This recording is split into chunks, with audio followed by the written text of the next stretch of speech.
Nos idos finais da Idade Média, dois tipos de soldados haviam se sobressaído nos campos de batalha europeus, principalmente contra a cada vez mais pesada cavalaria medieval: os piqueiros e os arcabuzeiros. E foram essas duas tropas que permitiram aos espanhóis organizarem seus temíveis tércios. Mas antes de começarmos, curta e compartilhe esse vídeo, pois isso ajuda muito o canal.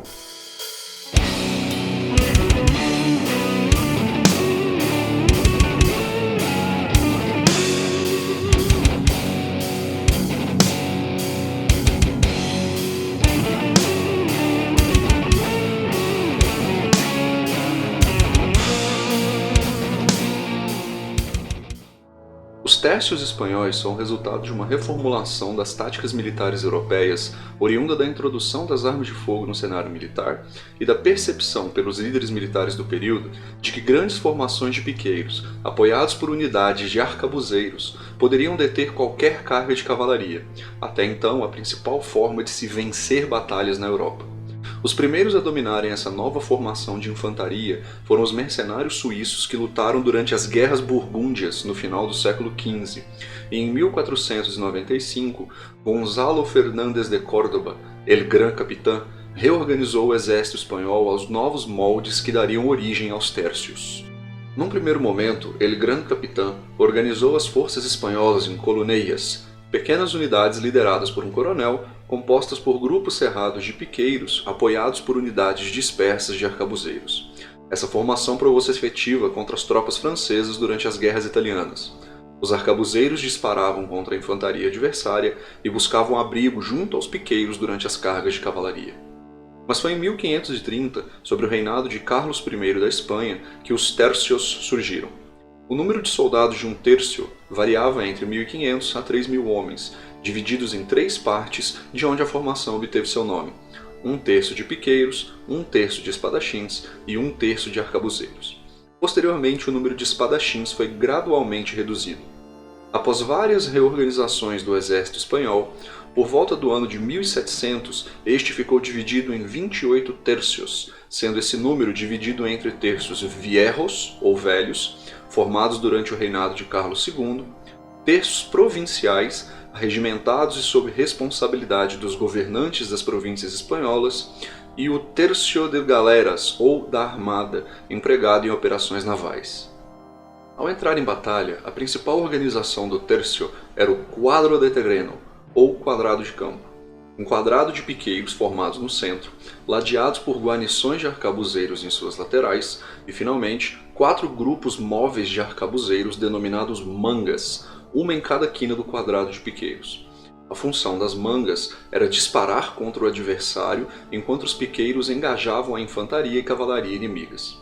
Outras formações dos tercios eram obtidas ao se organizar os piqueiros em frente mais ampla ou mais estreita. Os tercios espanhóis também eram treinados para lidar com fortificações. Durante as guerras italianas, o formato das fortificações europeias foi se adequando ao número crescente de canhões que os exércitos passaram a empregar. Muros mais baixos e grossos e esplanadas substituíam as antigas muralhas medievais. Para lidar com esses obstáculos, os terços empregavam sofisticadas técnicas de cerco. Primeiramente, os soldados do terço construíam um acampamento fortificado para garantirem suas linhas de abastecimento, seguindo então para o isolamento da fortaleza inimiga, cortando as linhas de comunicação da mesma.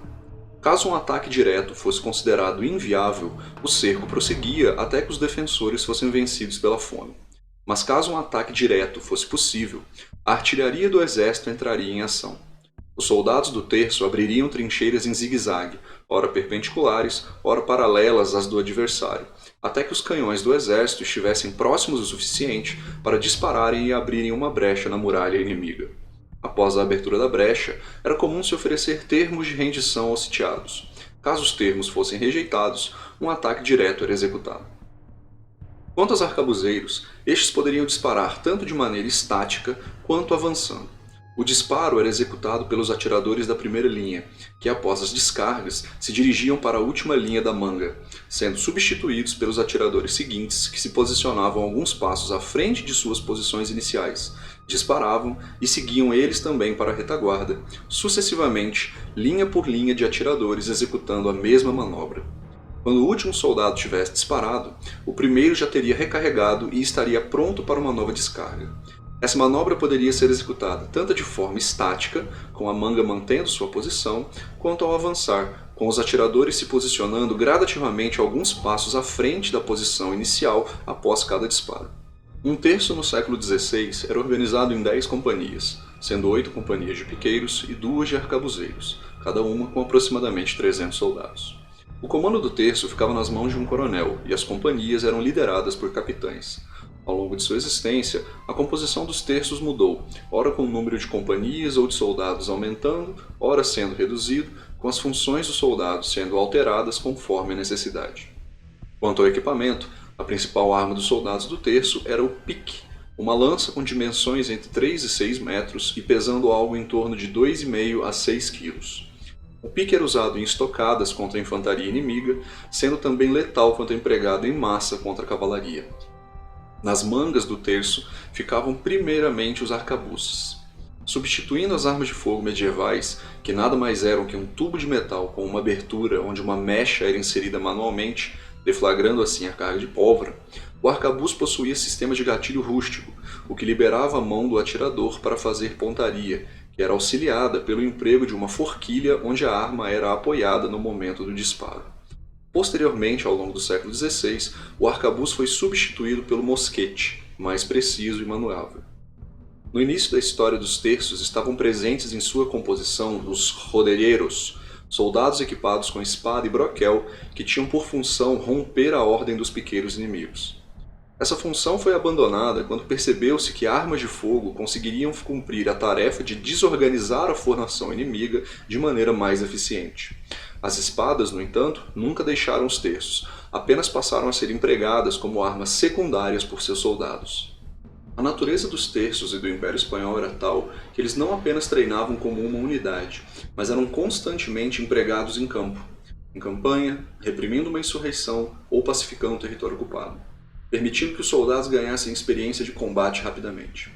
Terços eram notáveis por sua versatilidade e treinados não apenas para lutar em terra, mas alguns eram especializados em apoiar a armada espanhola como unidades de combate conhecidas como Tercios del Mar ou de Galeras, sendo seus soldados conhecidos como Infantes de Marina, sendo essa a primeira infantaria naval permanente do mundo, e foram usados não apenas em navios para combater navios, como na Batalha de Lepanto, mas também em ataques anfíbios. Soldados dos terços também eram treinados em assédios à fortaleza e combate de cerco, tanto na defesa quanto no ataque. Como exército permanente, os terços espanhóis eram bem treinados e, como soldados profissionais, tinham uma forte motivação para continuar seu treinamento, pois suas vidas literalmente dependiam disso. Os conflitos quase constantes da coroa espanhola nos séculos XVI e XVII fizeram com que os terços espanhóis fossem compostos principalmente por veteranos experimentados no campo de batalha. Foi durante o final do século XVI que o modelo de terços começou a enfrentar seus maiores desafios. Durante a Guerra de Independência dos Países Baixos, os terços espanhóis da dinastia dos Habsburgo sofreram grandes derrotas frente às tropas neerlandesas. Sob a liderança de Maurício de Orange, os exércitos neerlandeses passaram a empregar suas tropas em linhas mais rasas, o que permitia que mais armas fossem empregadas contra o inimigo simultaneamente, o que causava pesadas baixas nas compactas tropas dos Habsburgos. Ao longo do século XVII, ainda que alcançando vitórias no campo de batalha europeu e nas colônias, o sistema dos terços foi gradativamente sendo abandonado frente aos avanços nas armas de fogo pessoais e na artilharia, que puniam cruelmente as densas e profundas formações dos terços. Com o passar dos anos, o sistema de terços foi abandonado, dando lugar ao sistema de regimentos e brigadas, presentes até hoje nos exércitos modernos.